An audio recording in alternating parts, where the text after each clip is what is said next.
जय श्री राम, जय हनुमान। चलिए हम सुंदरकांड के उस प्रसंग पर चलते हैं जब हनुमान जी विभीषण से मुलाकात हो जाती है, आपस में एक दूसरे से परिचय हो जाता है। तब हनुमान जी कहते हैं, तब हनुमान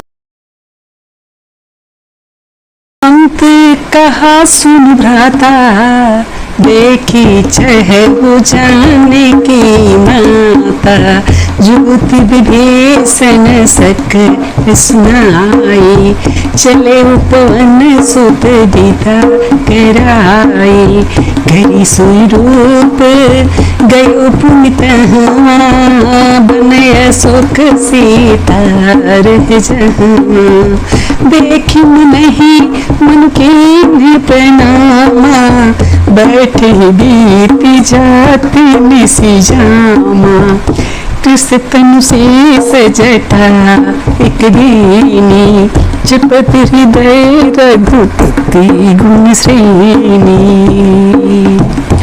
अब सीता माता देखिए कैसे बैठी हैं। निज पद मैंने दिए मन, राम पद कमल लीन, परम दुखी भा पवन सुत, देखी जान के दीन।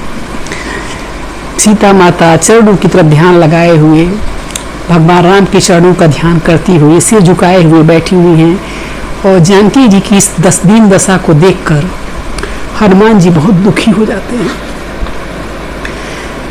हनुमान जी अशोक वाटिका के बीच तरु पल्लव के बीच छिप जाते हैं और देखते हैं कि वहाँ क्या क्या हो रहा है, क्या क्या चल रहा है।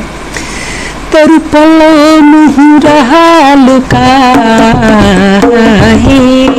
करे विचार करो का भाहे, तेहि अवसर रावण तहुआवा, संग नारी बहु किए बनावा, बहुविध खल से तहि समझावा, समदान भय भेद दिखावा, कह रावण सुनु सुनु खिसयानी, मंदोदरी आदि सब रानी, तो अनुचरी करो पन मोरा, एक बार बिलुक मोरा, प्रेम धरि ओटि कहत बदेहि,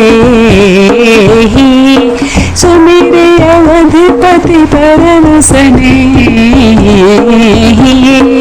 सुदस मुख खद्योति प्रकाशा, कबू की नलिनी करे विकासा, असमन समझो कहती जाने की, खल सुधि नहीं रघुबीर बान की, सट सुने हरिया मोरे, अदम विराज लाज तो ही, आप सुनि खत्योत संग्राम ही भाषमा, परस बचन सुनि काढ़े से बोला तिखसिया। हनुमान जी बीच के अंदर छुपकर पत्तों के बीच बैठ गए और विचार करने लगे कि अब क्या किया जाए जिससे माता जी सीता जी से सामुख्य हो सके, उनके सामने किस तरह मैं पढ़ूं। उसी समय रावण बहुत सारी स्त्रियों के साथ अत्यंत बनावटी भाव के साथ आया। सच धस के रावण वहां पे उपस्थित हुआ। विभिन्न तरह के दुष्ट रावण सीता जी को समझाने, विभिन्न तरह से वह रावण सीता जी को समझाने लगा, भांति भांति से साम दाम दंड भेद भी दिखाने लगा और बोला, हे चतुर सुंदरी मंदोदरी आदि सभी रानियों को मैं तुम्हारी दासी बना दूंगा, एक बार तुम मेरी बस देख लो प्रेम से। तब सीता जी ने तिनके की ओट में परम स्नेही भगवान राम का स्मरण करते हुए कहा, हे रावण तुम एक जुगनू जैसे हो, मेरे पति भगवान राम के आगे तुम्हारी औकात क्या है। तुम एक जुगनू जैसी उनकी औकात है तुम्हारी, जो रात में धीमी रोशनी में बस टिमटिमाता है। क्या उसके प्रकाश से कमली कभी खिल सकती है? वह तो भुवन भास्कर सूर्य के प्रकाश में ही खिलती है। इसे मन में समझते हुए जानकी ने कहा, हे दुष्ट तुम्हें भगवान राम के बाण की याद नहीं है, जानते नहीं हो भगवान राम के बाण का क्या प्रभाव होता है।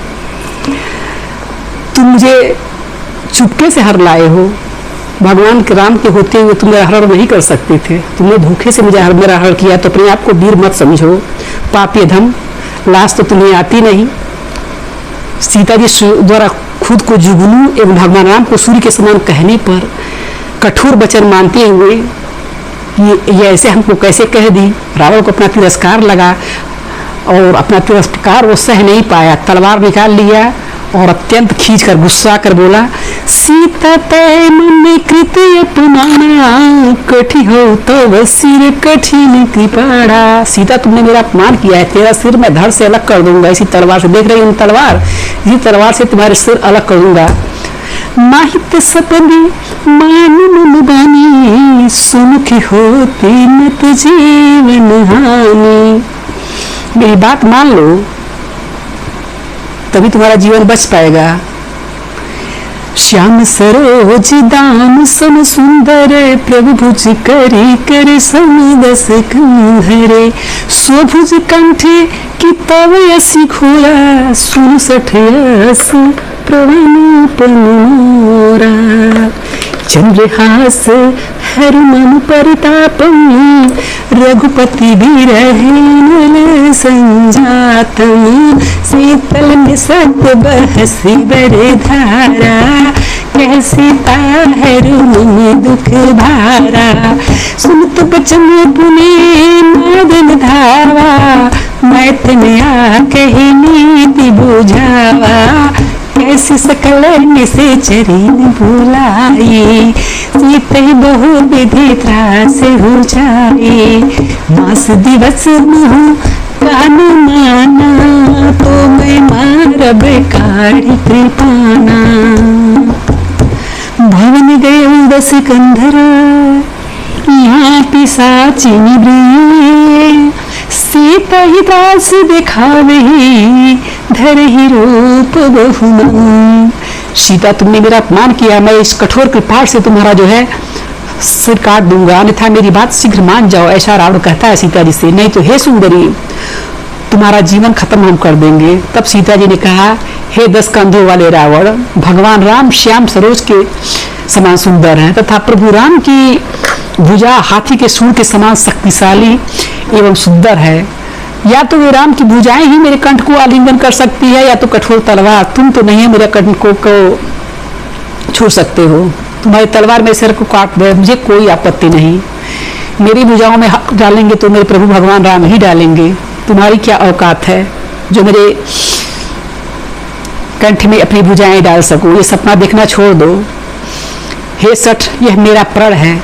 फिर वह शोक करने लगी, शोक संतप्त होकर बोलती है, उस तलवार को, जिस तलवार को चंद्रहास कहते हैं, उस चंद्रहास नामक तलवार से कहती है, हे चंद्रहास मेरे दुख का हरण करो, काट देती मेरा तलवार, तू मेरा सिर धड़ से अलग कर दे, सारी बवाल ही खत्म, सारा बवाल ही खत्म हो जाए। न मैं जिंदा रहूंगी, न इतना प्रताड़ना सहूंगी, न मुझे रघुनायक का विरह सहना पड़ेगा।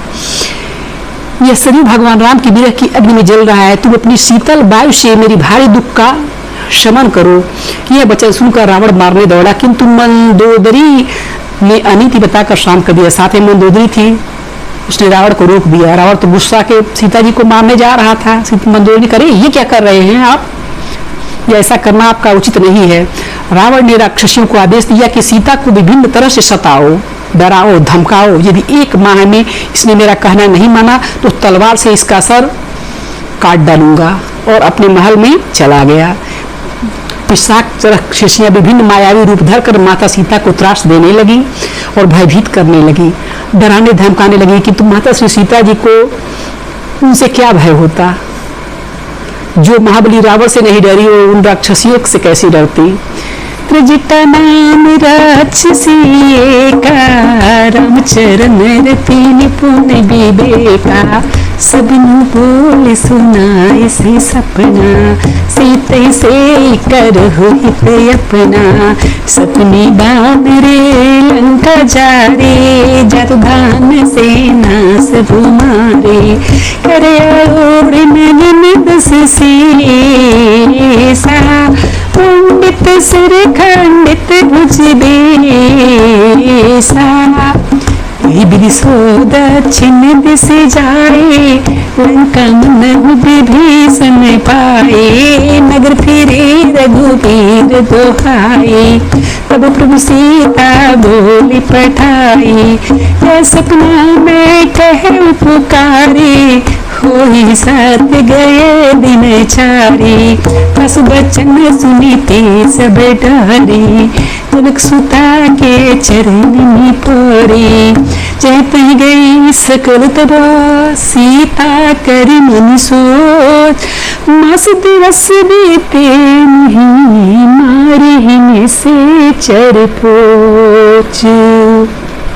उन राक्षसियों में से एक राक्षसी जो त्रिष्टा जिसका नाम था, वो केवल निपुण ही नहीं थी बल्कि विवेकशील भी थी। सारी राक्षसियों से उसका स्वभाव अलग था। वो गलत और सही का भेद समझती थी। उसे रावण का यह व्यवहार और अन्य राक्षसियों का इस तरह सीता माता को डराना धमकाना अच्छा नहीं लगा। और भगवान राम के चरणों में अगाध भक्ति रखती थी। वो पिता परमेश्वर में अगाध भक्ति रखती थी। उन्होंने कहा राक्षसियों से कि जानती हूँ मैंने रात में सपना क्या देखा है? मैंने रात में सपना देखा है कि एक बंदर आया है और पूरी लंका को जला ले गया है। प्रभु की कृपा से हनुमान जी को राशि के द्वारा भी यह प्रेरणा मिली कि उस कल की लंका दहन करना है। त्रिष्टा इतना साधु स्वभाव की थी, उसको सपने में आगे क्या होने वाला है प्रभु की कृपा से सब कुछ पहले ही पता चल गया था सपने में कि रावण की लंका को एक बंदर आएगा और जलाएगा। तो वो बताती हैं कि सपने में मैंने देखा है कि एक बंदर आया है, पूरी लंका को जला दिया है और राक्षसों की सारी सेना को मार दिया है। और गधे पर सवार होकर रावण को उसकी से भुजाएं खंडित हैं, 10 सिराए कटे हुए हैं और सिर मुड़ाया हुआ है और दक्षिण दिशा की ओर रावण जा रहा है। ऐसा लगता है कि लंका का राज्य विभीषण को मिलेगा।